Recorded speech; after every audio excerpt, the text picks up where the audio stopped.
नमस्कार. मी सिद्धार्थ समोर. महाराष्ट्र अस्मिता न्यूज मध्ये आपलं सहर्ष स्वागत. एक राजकीय वर्तुळातून खास महत्वाची बातमी आपल्या समोर.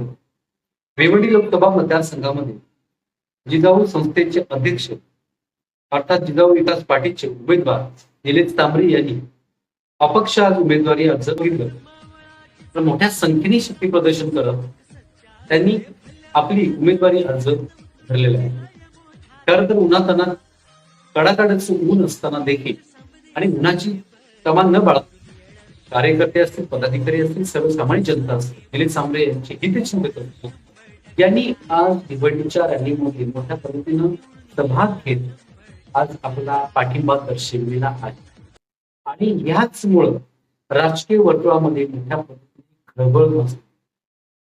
खरं तर भिवंडीच्या इतिहासातच आज सगळ्यात मोठं हे शक्ती प्रदर्शन मानलं जातं. ठाणे जिल्ह्यात एक सगळ्यात मोठं शक्ती प्रदर्शन असतं. एक अपक्ष उमेदवार लोकसभा भिवंडी मतदारसंघामध्ये आपला उमेदवारी अर्ज भरताना त्यांच्या सोबत किती जनता आहे हे त्यांनी आज आपल्या शक्ती प्रदर्शनामध्ये दाखवून दिलेली. भिवंडी लोकसभा मतदारसंघामध्ये एकंदरीत निलेश तांबरे यांनी एक मोठे आपलं शक्ती प्रदर्शन दाखवलं.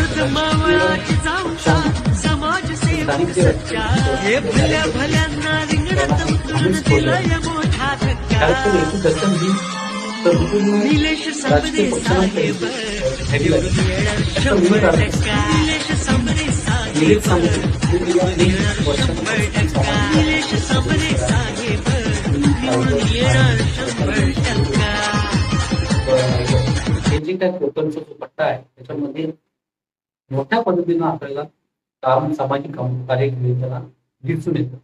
आणि हेच कुठेतरी सामाजिक कार्य ते आपल्या सर्वसामान्य जनतेपर्यंत त्यांनी पोहोचवलेलं आहे. अनेक त्यांनी शाळा काढलेल्या आहेत.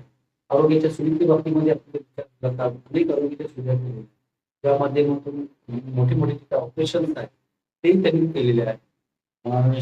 शाळेत 25 लाख साधारण वह्यांचं वाटप दरवर्षी केलं जातं. त्याच्यामध्ये वृद्ध असतील, अपंग असतील, दिव्यांग असतील, त्या सगळ्यांना त्यांनी मदत केलेली आहे.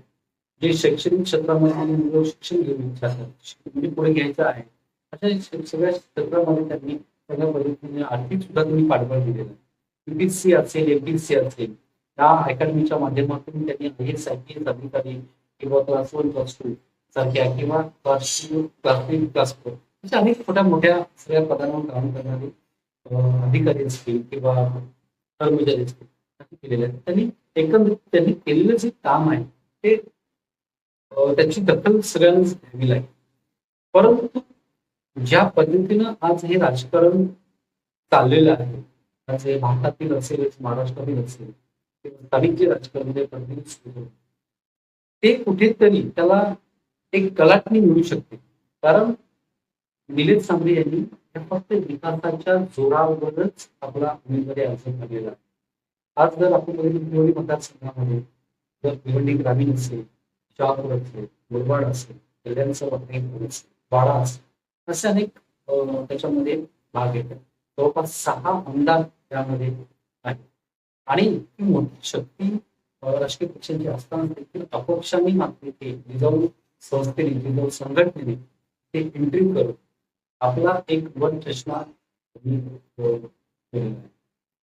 आज जे ज्या पद्धतीने शक्ती प्रदर्शन ते शक्ती प्रदर्शनाची प्रकृती सगळीच राजकीय पक्षात लागणार आहे.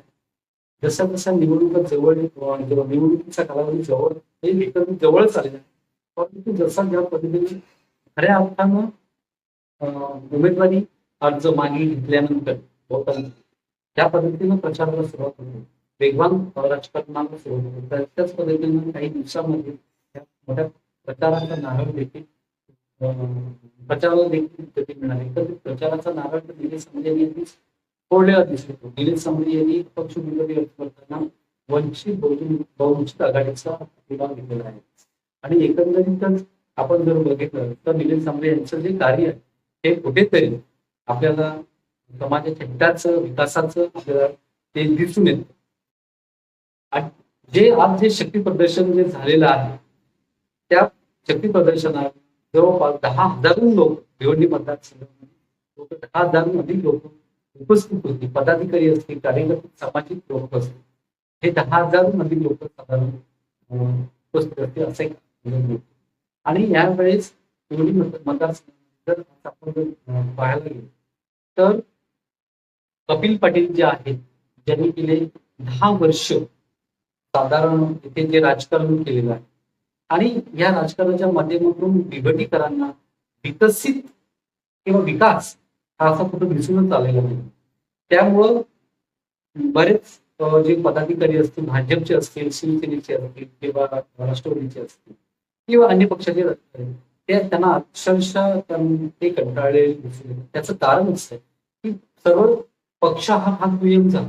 सर्वप्रथम नागरिक ज्या खासदारांकडून जनतेला अपेक्षा असतात केंद्रात गेल्यानंतर, कारण सध्या काळामध्ये केंद्रीय मंत्री, पंचायत राज्यमंत्री म्हणून त्यांना एक पद सुद्धा मिळालेलं आहे कपिल पाटील यांनी. आणि कपिल पाटील यांनी केंद्रीय मंत्री पद मिळाल्यानंतर जरी 33,000 कोटीची कामं त्यांनी आपल्या मतदारसंघामध्ये असं केला असेल, जरी दावा केलेला असेल तरी मात्र प्रत्यक्षात कुठे त्यांनी विकासाची कामं झालेली दिसत नाही. मग ती विकासाची कामं जी आहेत ही फक्त कागदोपत्री रेखाटली गेली आहेत का किंवा कागदावरच उघडलेली आहेत का असं अनेक नागरिक म्हणतात. कारण लोकांना शाश्वत विकास हवा आहे. मग ज्यामध्ये आरोग्याच्या सुविधा असतील, शैक्षणिकच्या असतील किंवा लोकांच्या उपयोगी जे असतील, आज जर बघायला गेलं तर कुठेच विकास दिसत नाही. त्यामुळे नक्कीच लोक देखील खूप नाराज झालेली आहेत कपिल पाटील यांच्यावर. त्यामुळे कपिल पाटलांना जरी पुन्हा महायुतीकडून एकंदरीत तिसरी जरी संधी मिळाली असेल तरी पण मात्र त्यांना ही जी संधी आहे ही एकंदरीत खूप कठीणच जाणार आहे. शिवाय महाविकास आघाडीकडून सुरेश बाळासाहेब म्हात्रे जे आहेत त्यांना सुद्धा रिंगणात उतरवलेले आहे. महाविकास आघाडीकडून, राष्ट्रवादी पक्षाकडून त्यांना उमेदवारी दिलेली आहे. परंतु सुरेश बाळासाहेब म्हात्रे जे आहे एकंदरीत त्यांनी अजूनही प्रचाराला कुठेतरी सुरुवात केलेली दिसून येत नाही. मात्र जर बघायला गेलं तर निलेश तांबरे जे आहेत त्यांचं कुठेतरी विकासाच्या मुद्द्यावर त्यांचा किंवा विकासाच्या विषयावर ते नक्कीच इथे आघाडी मिळवू शकतात. सर्वसामान्य जनतेला विकासाची गरज आहे. केवळ पक्षीय राजकारणाची त्यांना घेणं देणं नाहीये. कारण एकंदरीत आम्ही ज्या वेळेस काही मतदारांशी आम्ही संपर्क साधला म्हटलं की अनेक वर्षांपासून हे आम्ही गेली 10 वर्षापासून कपिल पाटील जे खासदार आहेत हे मात्र विकासाला कुठेतरी बदल देत आहे. मोदींकडे आम्ही बघून जी मतं दिली होती 2014 साली आणि 2019 साली, मात्र आम्हाला त्याचा कुठेतरी आज फळ मिळालेलं दिसून येत नाही. मग आम्ही पुन्हा तिसऱ्या टर्मला कपिल पाटीलांना का मतदान करावं? कदाचित हा त्यांचा अंतर्गत विषय असेल. मात्र जर बघायला गेलं तर एकंदरीत जनतेला सुद्धा समजून चुकलेलं आहे की आपल्याला विकासाच्या मुद्द्यावरच आपल्याला जो उमेदवार असेल त्याला आपल्याला पाठिंबा दिला गेला पाहिजे, त्याला मतदान केलं गेलं. कपिल पाटील यांना कुणबी सेनेने जरी पाठिंबा जाहीर केला असेल, असं म्हटलं जातं की कुणबी सेनेने की आम्ही एक कुणबी सेनेने काहीतरी भूमिका त्यांच्या समोर मांडलेली आहे की आमच्या ज्या मागण्या आहेत त्या मान्य कर. मात्र 2014 साली कपिल पाटलांच्याच विरोधात लढणारे कुणबी सेनेचे विश्वनाथ पाटील होते. त्यांनी 2019 साली कपिल पाटील पुन्हा त्यांना पाठिंबा दिला आणि 2024 साली सुद्धा पाठिंबा दिला. म्हणजे एकंदरीत जे प्रतिस्पर्धी होते 2014 साली कुणबी सेने, ज्याला काँग्रेसकडनं विश्वनाथ पाटील यांना तिकीट दिलं गेलं होतं. मोदी लाट असताना सुद्धा विश्वनाथ पाटील यांनी मोठं मताधिक्य घेतलं होतं. परंतु 2019 साली कुणबी सेनेने पुन्हा भाजपला कुठेतरी आपला पाठिंबा दर्शविला, एक अप्रत्यक्षरित्या असं म्हटलं तरी हरकत नाही. आणि या 2024 साली पुन्हा तीच भूमिका घेऊन कुणबी सेना गेलेली आहे. एकंदरीत लोक ह्या भूमिकेमुळे नाराज झालेले दिसून येत आहेत. कुणबी सेनेला कुणबी सेना ही दिशाहीन झालेली आहे. कारण कुणबी सेनेला त्यांचं विजन खरोखर आहे की नाही, केवळ राजकारण म्हणून कुणबी सेना या गोष्टीमध्ये इन्व्हॉल्व्ह करते आहे असा प्रश्न आता मतदार. त्यामुळे कुणबी सेनेची सुद्धा काही कुणबी लोक आहेत किंवा त्यांच्याशी जे निगडीत लोक आहेत हे एकत्रित नाराज झालेले दिसून येतात. आणि त्यामुळेच कुठेतरी याचा फटका कपिल पाटील यांना सुद्धा बसण्याची शक्यता आहे. जर भाजपने ज्या पद्धतीने महाराष्ट्रामध्ये जे राजकारण केलेलं आहे, पक्षफोडीचं जे राजकारण झालेलं आहे आणि त्यामुळे जे दोन गट झालेले आहेत, एक शिवसेनेमध्ये दोन गट पडलेले आहेत. म्हणजे एक शिवसेना भाजपच्या सोबत आहे, एक राष्ट्रवादी भाजपच्या सोबत आहे. म्हणजे एकनाथ शिंदे जे मुख्यमंत्री आहेत ते भाजपच्या सोबत शिवसेनेच्या माध्यमातून गेलेले आहेत एक गटातून, आणि उपमुख्यमंत्री अजित पवार यांचा एक गट आहे राष्ट्रवादीचा, तो गेलेला आहे. जरी भाजपने एकंदरीत शिवसेनेच्या किंवा राष्ट्रवादीच्या पक्षांवर पक्ष फोडून ज्या पद्धतीने जे चिन्ह मिळवलेलं जरी असेल, तरी मात्र एक उद्धव बाळासाहेब ठाकरे आणि शरद पवार यांना जो मानणारा जे यांना मानणारे जे लोक आहेत किंवा त्यांच्या पक्षातील लोक आहेत, हे मात्र त्यांच्यापासून दुरावलेले दिसून येणार. म्हणून भाजपला एकंदरीत जितका फायदा होणार आहे तितका तोटा देखील होणार आहे. कारण महाविकास आघाडीकडून सुरेश बाळा मात्रे यांना रिंगणात उतरवलेलं आहे आणि म्हणूनच ही लढत ही सोपी नसणार आहे असं म्हटलं जातं.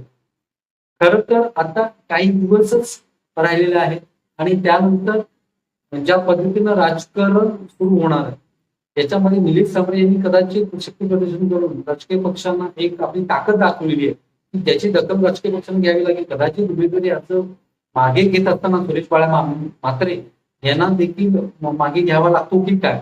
या भिवंडी लोकसभा मतदारसंघामध्ये नक्की कोण विजयाची माळ आपल्या गळ्यामध्ये रोवणार आहे हे येत्या काही दिवसामध्ये स्पष्टच होणार आहे.